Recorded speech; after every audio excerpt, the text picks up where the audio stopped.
हाथों में फूलों का गुलदस्ता और साथ में नसीम शाह की तस्वीर। हरीम शाह का है किस तरफ इशारा, मद्दाहों ने दे दी हरीम शाह को धमकी। मारूफ टिकटॉकर हरीम शाह आए दिन किसी न किसी मारूफ शख्सियत के जरिए मद्दाहों की तवज्जो हासिल करने में हो जाती हैं कामयाब। उनके इस हरबे का बने हैं बहुत से लोग शिकार। हरीम शाह ने अपनी एक तस्वीर शेयर की जिसमें वो फूलों का गुलदस्ता लिए बैठी हैं और उस पर थैंक यू नसीम शाह लिखकर ये तासुर देने की कोशिश की कि जैसे इन्हें ये फूल नसीम शाह ने दिए हों। लेकिन मद्दाहों को हरीम शाह की ये हरकत एक आंख ना भाई और खबरदार करते हुए कहा कि दूर रहो हमारे लड़के से।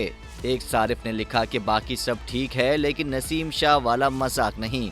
एक और सारिफ ने तो इन दोनों की खूबसूरती का ही मवाजना कर दिया और लिखा कि नसीम शाह तुमसे ज़्यादा खूबसूरत है।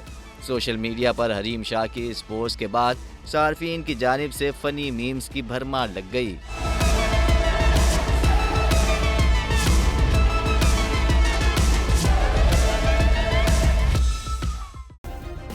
सब्सक्राइब करें और बेल दबाएं ताकि कोई खबर रह न जाए।